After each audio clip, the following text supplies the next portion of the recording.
Buenos días.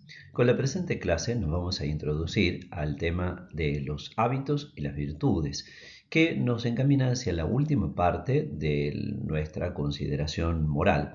Ponemos como subtítulo que son claves de toda la vida moral, precisamente porque nosotros adoptamos el enfoque de la ética de las virtudes. En efecto, la ley es importante, las normas son determinantes en una consideración moral, pero lo que últimamente buscamos es la vida integralmente buena del individuo. Para eso necesitamos las virtudes, que en una primera caracterización que hace Aristóteles nos dice que no solamente hacen buenas las obras del individuo que actúa, sino también que lo hacen bueno al que obra. Por eso decimos las claves de toda la vida moral.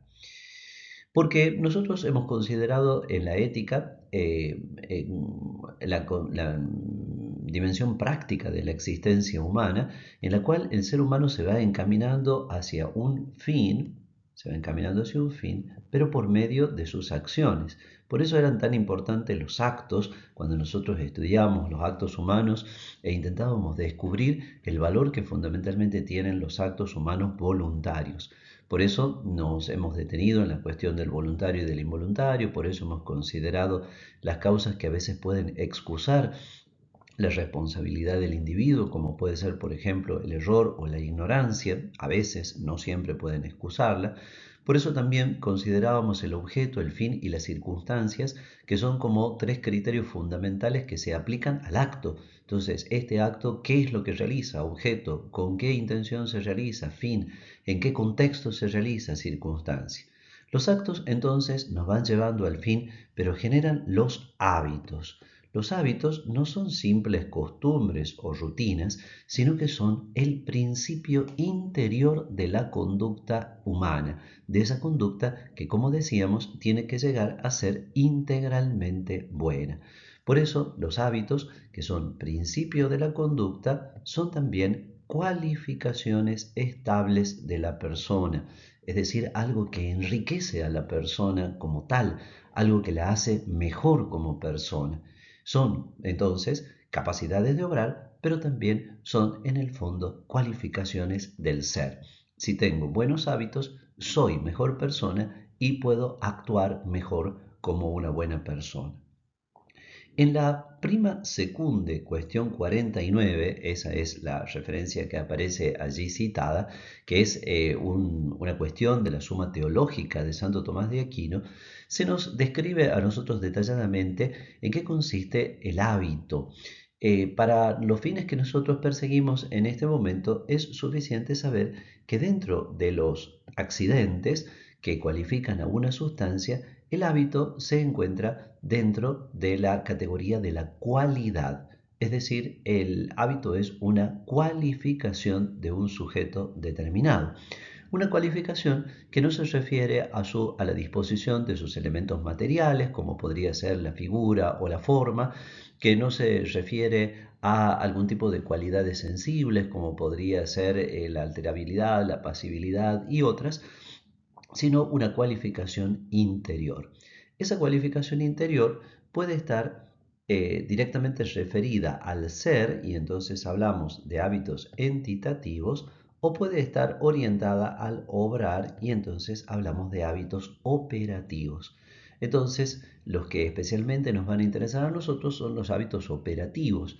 Allí encontramos los hábitos operativos buenos, que son las virtudes, y por el contrario, los hábitos operativos malos, que son los vicios. Cuando nosotros decimos vicio, no entendemos la palabra en el sentido habitual en que se la comprende en la vida cotidiana cuando se habla de vicios, que se puede hablar del alcohol, de las drogas, etcétera, sino que la entendemos en el sentido de un hábito, vale decir, de una cualidad arraigada, que empeora al sujeto y lo hace obrar mal.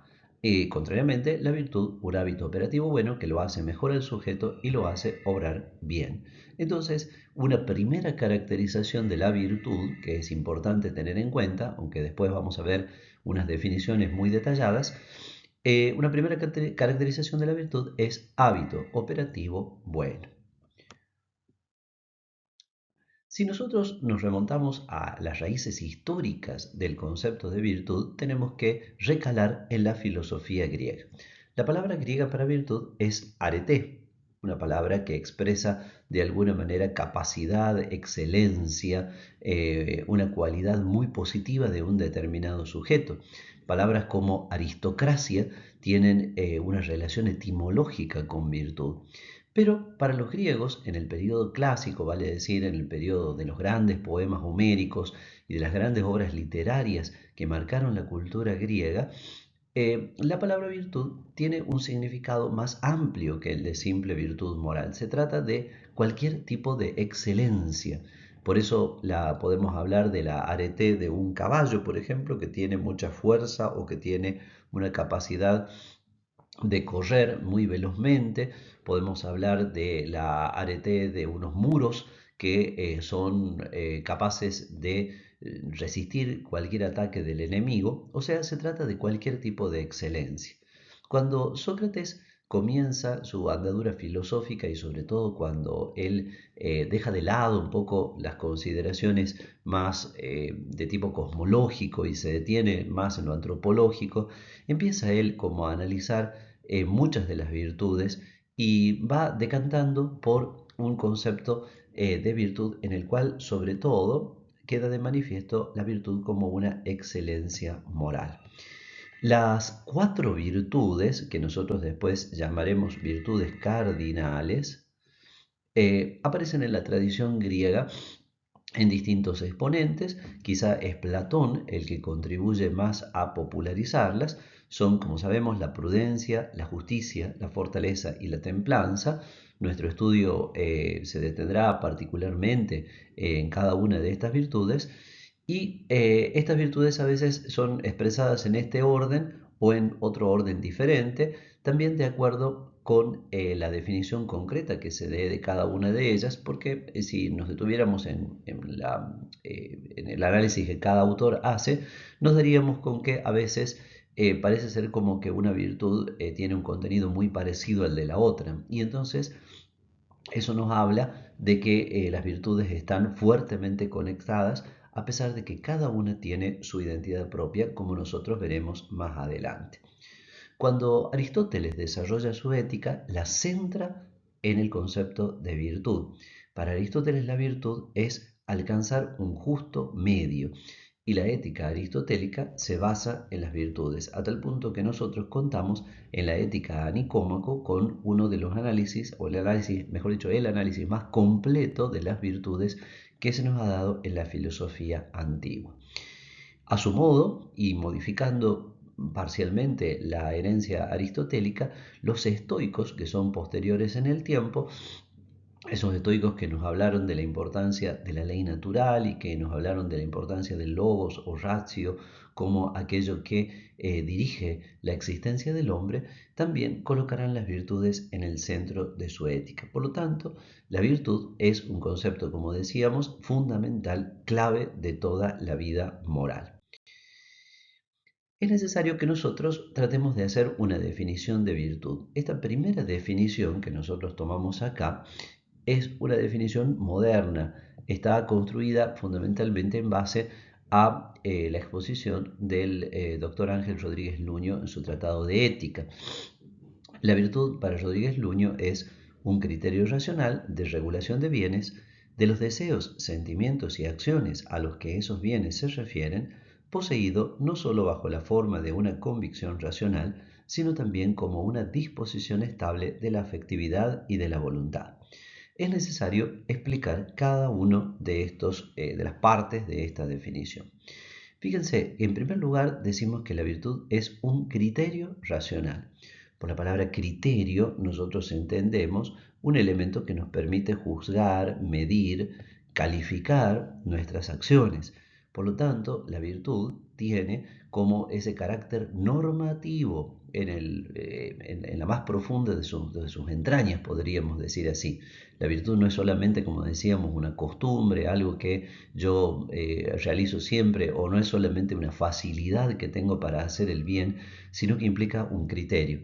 En ética el criterio siempre es racional, o sea que es la razón la que establece cuál es esa medida del bien y del mal. Por ejemplo, ¿por qué nosotros calificaremos como buena o mala una determinada acción? Pongamos por caso, ¿por qué calificaremos como mala una mentira? Bueno, porque la mentira va directamente contra la virtud de la justicia. En el caso que pusimos en clase, de aquellos casos en que es necesario ocultar una verdad para salvar a una persona que está en un injusto peligro de muerte, nos damos con que ese ocultamiento de la verdad para salvar al que injustamente se ve sometido a la muerte no está, no cae, digamos, bajo una injusticia, sino por el contrario es un acto de caridad y de justicia. Entonces, en ese caso, no habría una falta en ocultar la verdad. Entonces la virtud es un criterio racional. Pero ¿para qué nos sirve este criterio? Para regular, o sea, para poner en su justa medida los bienes. Sabemos nosotros que, por la metafísica, que todo lo que es en tanto que es bueno. Pero cuando hablamos en el horizonte moral, estamos refiriéndonos a los bienes que proceden de la acción humana. Es decir, una montaña es un bien, pero no es un bien moral, porque, bueno, es un bien porque, no sé, es algo precioso que sirve al paisaje, que sirve al ecosistema, etcétera, pero no es un bien moral. En cambio, la acción humana, eso sí, es un bien. Entonces, los bienes a los cuales se refiere la virtud no son bienes físicos, sino bienes morales, aquellos que pueden ser realizados, sustanciados por la acción del sujeto. Entonces, los bienes morales son los que se obtienen también por medio de una acción externa del sujeto, pero resulta ser que el sujeto no solamente tiene voluntad, sino que también tiene una intensa vida afectiva. Por eso, la virtud también regula los deseos, lo que podemos llamar las pasiones, los sentimientos, que son aquellas emociones más serenas e intelectualizadas que permanecen durante mucho tiempo en el corazón, en el interior de la persona y que por tanto de alguna manera también configuran nuestra vida moral. Y las acciones, es decir, aquello que ya externamente se realiza en orden a realizar ese bien. Los deseos, sentimientos y acciones a los que esos bienes se refieren. Entonces, observamos claramente, la virtud tiene un componente racional, tiene un componente que está, por así decirlo, externo al sujeto, que son esos bienes que el sujeto no define, que no son arbitrarios, sino que él va de alguna manera va realizando a través de sus acciones, y los deseos y sentimientos, es decir, toda la riqueza de la vida afectiva con la cual el sujeto también se va perfeccionando y se va predisponiendo hacia el bien. Ese criterio racional en el que consiste la virtud es poseído no sólo bajo la forma de una convicción racional, sino también como una disposición estable, y esto completa lo mismo que veníamos diciendo, de la afectividad y de la voluntad. Es decir, que el sujeto, por medio de la virtud, va a rectificar su inteligencia, va a rectificar sus sentimientos, o sea, su afectividad, y también va a hacer recta su propia voluntad. Eso es lo que va a conseguir el sujeto por medio de la realización de la vida virtuosa. Entonces, si nosotros continuamos avanzando, podemos recapitular lo que hemos dicho y afirmar que la virtud tiene diferentes dimensiones. Hay una dimensión claramente intelectual. No puede haber virtud si no hay un recto pensar acerca del bien. No puede la persona ser virtuosa si no tiene la capacidad de saber adecuadamente dónde se encuentra el bien y por el contrario dónde está el mal que se tiene que evitar. No puede la persona ser virtuosa si no conoce los principios y las normas que debe cumplir. No puede la persona tampoco ser virtuosa si no tiene la capacidad de discernimiento del bien en la vida concreta, en las circunstancias concretas en las cuales se desarrolla su existencia. Por eso hablamos de una claridad racional, ¿no? Es decir, uno tiene que saber claramente cuáles son los principios. Pongamos por caso, si una persona porque está un poco contagiada de lo que es ciertas tendencias dominantes en la cultura contemporánea. Si una persona está contagiada de eso y, por ejemplo, considera que lo material, los bienes materiales son como el máximo objetivo que tiene que perseguirse en la vida, y bueno, seguramente esa persona no tiene la claridad racional que necesita para ser virtuosa. Cuando este deseo de lo material colisione con algún valor moral importante, como por ejemplo la necesidad de ayudar a alguien que verdaderamente lo necesita, o de dedicarle más tiempo a las personas de su propia familia, bueno, posiblemente va a elegir mal, le falta una claridad racional. También tiene que percibir la fuerza normativa que tienen los bienes humanos básicos: la vida, la familia, la justicia, las cualidades fundamentales, ¿no?, de la vida social, etcétera, que son lo que llamamos nosotros los bienes humanos básicos. No son conceptos abstractos, sino que tienen que realizarse en lo concreto y tienen fuerza normativa. Cuando yo me encuentro, por ejemplo, frente a la necesidad de una persona, no puedo dar vuelta la cara, tengo que asumir, asimilar la fuerza normativa. Cuando yo me encuentro que tiene ese bien de la persona, cuando yo me encuentro, por ejemplo, frente a una exigencia de la justicia, bueno, no puedo decir, bueno, yo sí quiero ser justo, no quiero ser una persona corrupta, pero en este caso, bueno, voy a hacer una excepción porque no sé qué, y entonces ahí escaparme. No, los bienes humanos básicos tienen esa fuerza normativa, obligan, para decirlo en una palabra. La dimensión afectiva de las virtudes está un poco en la línea de lo que decíamos anteriormente, implica el compromiso de la voluntad y de la afectividad con el bien que está en juego. Yo tengo que querer de verdad ese bien, y tengo que quererlo no solamente con mi voluntad, sino también con mis sentimientos, con mis emociones, con mis pasiones, ¿no? Entonces ahí nos damos con que la afectividad también tiene que ser cultivada por medio de las virtudes. A veces nosotros podemos querer hacer el bien, pero, para utilizar una expresión un poco vulgar, no tener muchas ganas de hacerlo. Y en ese caso puede darse que estemos un poquito necesitando trabajar más a fondo la afectividad.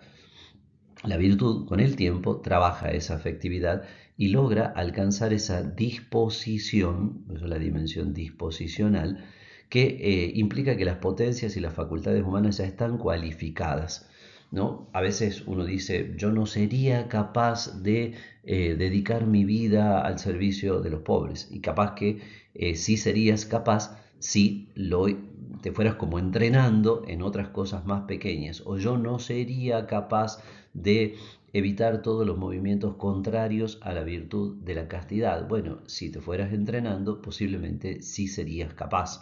O yo no sería capaz de vivir una generosidad tan grande que me llevara a socorrer de verdad y profundamente a los hermanos que más necesitan. Y bueno, si uno se va cualificando previamente, quizá podrá llegar un momento en que sí sea capaz. Las virtudes tienen como algunas cualidades que son propias y que no son difíciles de entender, de acuerdo a lo que está establecido a la placa. Las virtudes son conformes a la naturaleza, desarrollan lo mismo que está ya puesto en la naturaleza como una semilla, como las semillas de las virtudes. La prudencia, la justicia, la fortaleza, la templanza, todas tienen como semillas puestas en el corazón del hombre o en su naturaleza, si nosotros queremos. Por lo tanto, es importante descubrir esas semillas para poder como cultivarlas. Saber que vivir la virtud no es algo antinatural, sino que por el contrario es algo que es conforme a la naturaleza. Las virtudes normalmente son estables. En la etapa en que las virtudes se van adquiriendo, esa estabilidad no siempre es tan firme, a veces puede ser como un poquito variable. Cuando la persona ha logrado un estado elevado de una determinada virtud, entonces la tiene establemente. Por ejemplo, es muy difícil que una persona que es justa y practica la justicia desde hace muchos años se la convenza de ejecutar un acto de corrupción o de injusticia. Las virtudes facilitan la realización del bien, son difícilmente removibles, A veces una sola obra en contrario puede quitarlas, pero normalmente es un poquito más difícil que se las quite. Lo mismo pasa con los vicios. Por eso cuando una persona está demasiado acostumbrada a un vicio moral, pongámosle por ejemplo la corrupción, la injusticia, la mendacidad, es decir, decir siempre mentiras, la pereza y cualquiera de los vicios que se nos pueda ocurrir, también es difícil de removerlos, es difícil de sacarlos. Y finalmente lo que decíamos, las virtudes capacitan, te permiten realizar las obras buenas más difíciles. Por eso es una verdad a medias, un poquito un engaño, decir yo no puedo o no podría hacer tal obra virtuosa. Y como nadie está obligado a lo imposible, entonces directamente ya no me lo planteo. En realidad, la respuesta correcta tal vez sería no puedes ahora, pero podrás si te capacitas, si te entrenas. Lo mismo que supongamos una persona que está tocando, aprendiendo a tocar un instrumento musical, no puede tal vez en la primera clase o en los primeros tiempos ejecutar una obra difícil, pero después de mucha práctica y con mucho empeño seguramente podrá hacerlo. Las virtudes son necesarias por varias razones. Aquí señalamos fundamentalmente tres. En primer lugar, las potencias humanas están indeterminadas, o sea, no están dirigidas a una sola cosa. Por ejemplo, la inteligencia se abre a un abanico virtualmente infinito de objetos. La voluntad, lo mismo, puede querer múltiples bienes. A veces nosotros decimos la voluntad puede querer el bien y el mal, pero tal vez lo más correcto sería decir puede querer una multiplicidad de bienes que se oponen entre sí y por lo tanto tiene que elegir entre lo que es el bien verdadero y el bien aparente, o el bien mayor y el bien que es menor y solo circunstancialmente bueno, no plenamente bueno. Las potencias, entonces la inteligencia, la voluntad, las mismas pasiones, se encuentran indeterminadas, necesitan ser como encausadas, encarriladas por las virtudes. Además, la vida humana presenta una multiplicidad de situaciones que nosotros definimos con el nombre de contingencia. Y el ser humano tiene que mantenerse firme en el bien. ¿Cómo podría el ser humano mantenerse firme en el bien si sus potencias y facultades están, como podríamos decir así, en un estado de una desnudez originaria, no tienen nada que las ayude a mantenerse firmes en el bien? Un ser humano que no tiene virtudes estaría un día en una cosa, otro día en otra cosa totalmente contraria, no tendría como la capacidad de realizar un verdadero proyecto de vida que lo oriente hacia el bien. Y también las virtudes son necesarias porque ellas, como se refieren a todos los aspectos de la acción, al querer interior, a la emotividad, a la afectividad y también a las obras exteriores, armonizan el buen obrar exterior con la rectitud interior, que es lo que hace al hombre integralmente bueno. Vayamos a una segunda definición. Esta segunda definición tiene un autor clásico de mucha autoridad, pero no es tanto por la autoridad de la figura en sí, sino por el valor que tiene, que la presentamos también aquí complementando la otra que nos daba el profesor Rodríguez Luño. Esta segunda definición es ni más ni menos que la definición de Aristóteles. Aristóteles dice que la virtud es un hábito electivo. Al decir que es un hábito, ya sabemos nosotros lo que significa, una cualidad estable.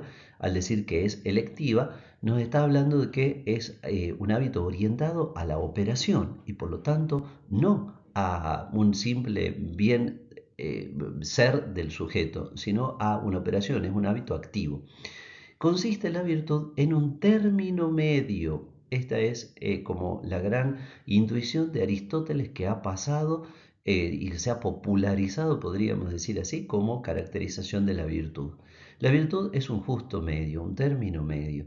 Por ejemplo, una virtud como la templanza será un justo medio entre el exceso y la carencia, ¿no? Entonces uno, ¿cuánto debe comer? Lo que la templanza indica. No debe comer de más, tampoco debe comer de menos, porque lo necesario para el bienestar de la naturaleza humana y para la rectitud también de la persona es que uno coma lo justo o beba lo justo.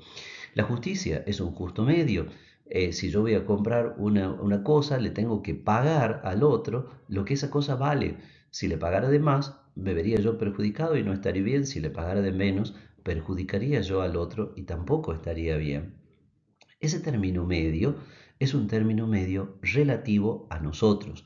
La palabra relativo acá no nos está, vamos a tacharlo un poquito, para que no parezca que nos esté hablando de relativismo, ¿no? Pero sí se refiere a nosotros. Por ejemplo, una persona podrá, de acuerdo con la virtud de la templanza, comer una determinada cantidad de comida que tal vez para otra persona, porque está en una edad de crecimiento, porque realiza una actividad física muy exigente, etcétera, puede ser que sea insuficiente. Para mí puede ser suficiente, para otro insuficiente. Entonces es un término medio relativo a nosotros. El precio justo que puede tener un objeto puede ser hoy, ahora, tal precio y quizás mañana sea otro, no solo por la inflación que nos carcome en países como la República Argentina, sino también por otras circunstancias. Por ejemplo, ustedes ven cómo algunas frutas y verduras cambian de precio de acuerdo con la estación, porque hay épocas en las que son más abundantes y entonces naturalmente su precio va a disminuir y otras en que son más escasas.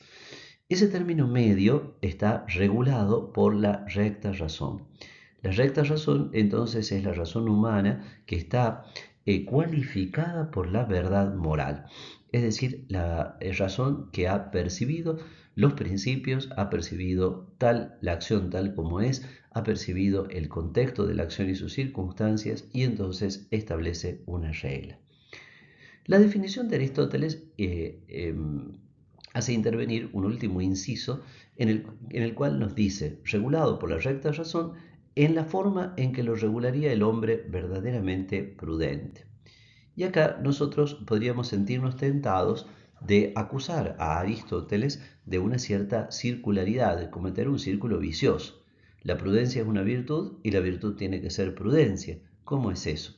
Pero el círculo vicioso se disuelve, digamos así, si nosotros consideramos que Aristóteles lo que nos está queriendo decir es que la virtud no tiene una regla absolutamente fija, sino que toma como parámetros de referencia aquello que se realiza en la mayoría de los casos, aquello que de una manera razonable y prudente es dable realizar, porque no siempre está tan estrictamente definida y precisamente determinada la acción que se tiene que hacer.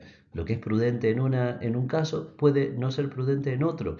Una expresión que puede ser necesaria en un momento puede ser que en otro momento sea totalmente improcedente. Eso lo vemos muchas veces también cuando hablan las personas públicas, los políticos u otras personas hablan y emiten declaraciones. Y bueno, hay que ver la declaración en su contexto. En su contexto puede haber sido buena o no, y fuera de contexto puede ser mala. Entonces, la regulación del hombre prudente indica esa variabilidad de la virtud que no implica relativismo, sino que implica que tenemos que tener en cuenta las circunstancias. Al ser un hábito electivo, la virtud pone en juego la libertad. La virtud no es un automatismo. La virtud es una capacidad de los seres humanos libres. Y la virtud te hace más libre, porque la virtud es lo que te permite dirigir las energías de todo tu ser hacia el bien. Por lo tanto, si yo, supongamos, adquiero una virtud de levantarme temprano todos los días, ser una persona diligente, la virtud de la diligencia, ¿no? No será porque haya adquirido un automatismo de levantarme temprano, sino porque estoy eligiendo una y otra vez ser ese tipo de persona, una persona laboriosa, trabajadora y responsable, ¿no? Entonces, elijo eso cada día y de esa manera estoy trabajando positivamente mi libertad. Ese justo medio, según la razón que decíamos, es un medio racional en el caso de la fortaleza y la templanza, un medio real en la justicia. un medio racional en la fortaleza y la templanza porque ahí depende mucho de las condiciones del sujeto. Recién poníamos el ejemplo de la comida en el caso de la templanza. En la justicia es un medio real porque es mucho más objetivo. Yo por algo tengo que pagar su precio justo y ese precio justo no depende de una estimación subjetiva de la razón, sino que está establecido mucho más por criterios objetivos. La determinación del medio le corresponde a la primera de las virtudes cardinales, que es la prudencia. En las virtudes se encuentran incluidas las dos principales acciones humanas, que como ya sabemos son la intención y la elección. La intención implica que en cada virtud yo estoy trabajando teniendo en vista los fines virtuosos. Es decir, que en definitiva yo quiero alcanzar ese ideal de la prudencia, de la justicia, de la fortaleza, de la templanza o de las demás virtudes. Quiero trabajar en base a eso. Yo cuando actúo de acuerdo con la virtud, estoy obrando no tanto por el hecho de cumplir una norma, sino sobre todo porque quiero llegar a esa virtud plena. La dimensión electiva se refiere a los actos concretos sin los cuales sería imposible alcanzar el fin, y ya sabemos que la elección nos habla precisamente de esa búsqueda de los medios para llegar al fin. Finalmente, describamos de manera breve las virtudes llamadas intelectuales. La inteligencia tiene sus propias virtudes, pero algunas de estas virtudes no están unidas necesariamente a la voluntad y por lo tanto no aseguran que nosotros usemos rectamente esa capacidad de obrar bien que nos confiere. Nos dan la capacidad de obrar bien, pero no aseguran el recto uso de esa capacidad. Solo la prudencia está siempre unida a la rectitud de la voluntad y entonces sí asegura la capacidad de obrar el bien. ¿Cuáles son esas virtudes intelectuales? Aquí simplemente las mencionaremos porque después vamos a desarrollar a fondo las virtudes cardinales, que son las que más nos interesan. El hábito de los primeros principios, principio de no contradicción, principio de identidad, el primer principio práctico, hay que obrar el bien y evitar el mal. El hábito de la sabiduría, que me lleva al conocimiento de aquellos principios más generales y plenos, como en la metafísica o en la teología o en la mística. El hábito de la ciencia, que me lleva al conocimiento de las razones próximas de las cosas. El hábito de las artes y de las técnicas, que me permite realizar obras exteriores de acuerdo a un patrón racional recto. Finalmente, dejamos un pequeño enlace sobre la historia de un cantautor que se llama Tony Meléndez, que nos muestra no solamente un ejemplo de superación de vida, sino también el ejercicio de toda una serie de virtudes en la vida nada fácil que le tocó vivir.